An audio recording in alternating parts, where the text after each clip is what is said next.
This is the scene after the second Swansea show. Bob Dylan and his band, Rough and Rowdy Ways Worldwide Tour 2025. And it was another great show.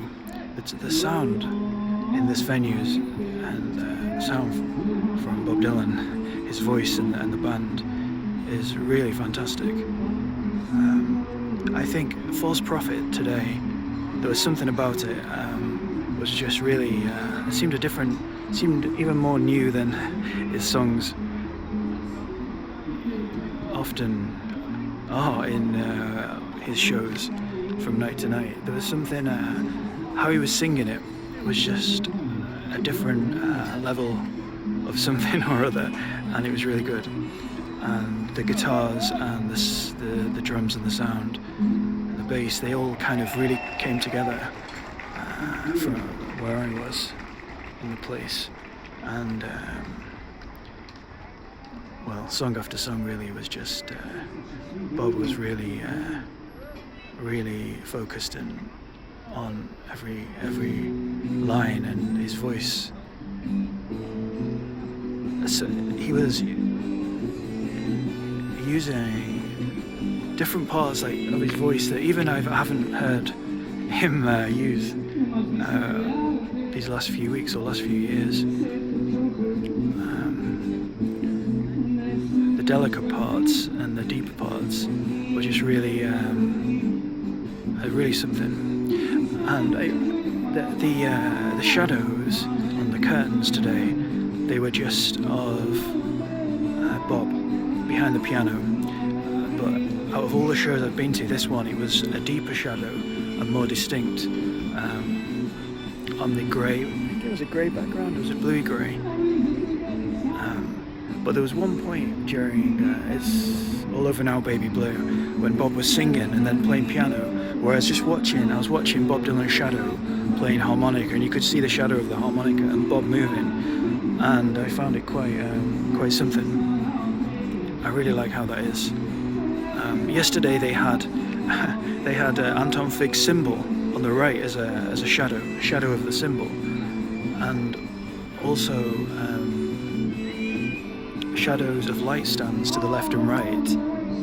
That the lights weren't on, and there were shadows of the light stands. And Bob's shadow appeared towards the end of the show. Maybe just the last song or a few songs. I noticed it during Every Grain of Sand. This was yesterday in Swansea. And the shadow from the mic stand was mixing with the shadow of Bob Dylan, or kind of,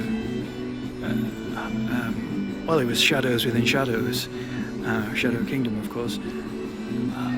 With the sound these last two nights, I mentioned it yesterday when I was recording this, there's some kind of like distinct,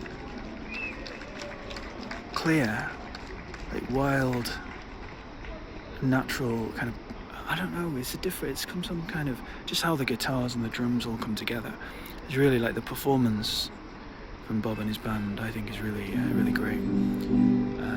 Quite a few lines. Oh, so the other line, there was a Key West, the line where the gaps and the silences between some of the lines was like the longest silences I've heard, and it had a real effect that I like. During Key West, he sang Searching for Love, and then there was just this silence, and he glanced at Tony, and the only sound was Anton Fig playing some sort of rattling sound, gentle rattling sound on the drums, and that is all you could hear for like a minute. Not a minute, sorry, I was slightly distracted there for about 2 seconds, but it was about a minute. It was about 2 seconds, sorry. Sorry, I was just distracted there by something. And then he sang And Inspiration as he just looked back from Tony, and then throughout that song he really kind of he had the similar like long gaps between words, which had some kind of effect which I liked, and also during, well, Black Rider was great, really strong voice from Bob, inspired, and my own version of You. Desolation Road, that's something that was really quite different from yesterday. It was quite sang in a more like straight way, lower throughout most of the song, and then towards the end it just took off to like a kind of crescendo of sound and shadows, and the drums came in and then Bob's harmonica came in, and it really had like a strong effect, strong way about it, some kind of way. Either way, thank you to Bob Dylan and his band, and I will stop this recording of this video.